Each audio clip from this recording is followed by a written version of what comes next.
आज कोनो रेसिपि नय, आज चले एसेছি আমি একটা টিপস নিয়ে। তো আজকে আমি তোমাদেরকে দেখাবো নতুন কড়াই কিভাবে পরিষ্কার করতে হয় কোনো খরচ ছাড়াই। তো নমস্কার বন্ধুরা, গৌরী রেসিপি এন্ড ব্লগ চ্যানেলে নতুন আরেকটা রেসিপি বা ব্লগ দেখার জন্য সবাইকে অনেক অনেক স্বাগত। তো আজকে রয়েছে নতুন কড়াই কিভাবে, নতুন বা পুরনো কড়াই কিভাবে কোনো খরচ ছাড়াই পরিষ্কার করে নেবে একদম সহজভাবে। তো তার জন্য নিয়েছি যে আমাদের কচুর শাক করি, ওই কচুর কিছুটা গাছ নিয়ে নিলাম, কচুর শাক। তো কড়াইটাকে আমি প্রথমে একবার ধুয়ে নিয়েছি। কড়াইতে তো অনেক ময়লা থাকে, যেহেতু নতুন একদম দোকান থেকে নিয়ে আসলাম। তো কড়াইটা ভর্তি করেই আমি কচুর শাকটা কেটে দিয়ে দিয়েছি, দিয়ে এখন জল দিয়ে দেব। বেশ কিছুটা পরিমাণেই জল দিয়ে দেব। তো তোমরা কোনো খরচ ছাড়াই এভাবেই বাড়িতেই কড়াই পরিষ্কার করে নিতে পারবে, নতুন বা পুরানো।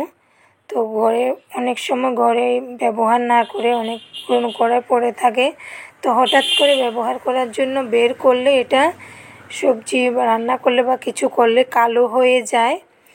তো তা এভাবেও ঝটপট পরিষ্কার করে নেবে। তো কড়াইটাতে আমি জল দিয়ে কচু শাকটা গ্যাসে বসিয়ে দিয়েছি। তো উনুনের চুলায় হলে ভালো হয়, তো আমার যেহেতু নেই তাই আমি গ্যাসেই করছি। তো এইভাবে এটাকে সিদ্ধ হতে দেব কিছুক্ষণ।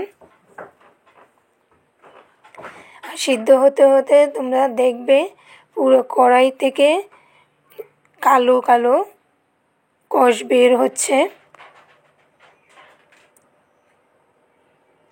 তো জলটা অনেকটা শুকিয়ে এসেছে, আমি আবারও জল ভর্তি করে দিয়ে দেব।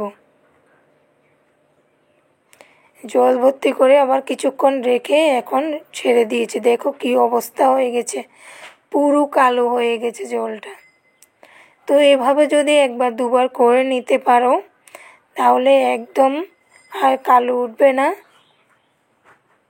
কষ লাগবে না। তো এখন এটাকে মসৃণ প্লেন করে নিতে হবে, যেহেতু লোহার কড়াই একটু খুঁতখুঁতে থাকে। তো আমি ছোট একটা টুকরো নিয়েছি, ইটের টুকরো। তো তোমরা পাথর বা ইটের টুকরো নিয়ে নেবে, নিয়ে এভাবে কিছুক্ষণ ঘষবে।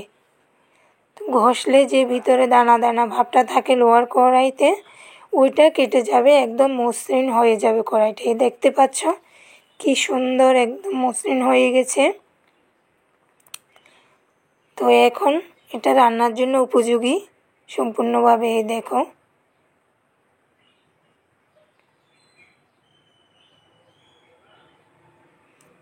তো আমি ধুয়ে রেখে দিয়েছিলাম, এখন সন্ধে হয়ে গেছে। তো আমি এটাতে এখন পাকোড়া ভাজবো। তো গরম করে নিয়েছি, তেল দিয়ে দিলাম, তেলটাও গরম করে নিয়ে এখন পাকোড়া ভাজবো।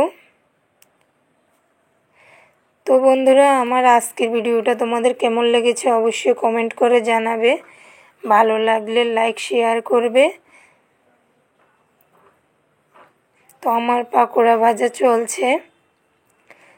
তো পুরো ভিডিওটা দেখার সবাইকে অনুরোধ রইল, সবাই ভালো থাকবে, সুস্থ থাকবে। আজ এই পর্যন্তই, দেখা হবে নতুন ভিডিওতে। ততক্ষণের জন্য সবাইকে টাটা।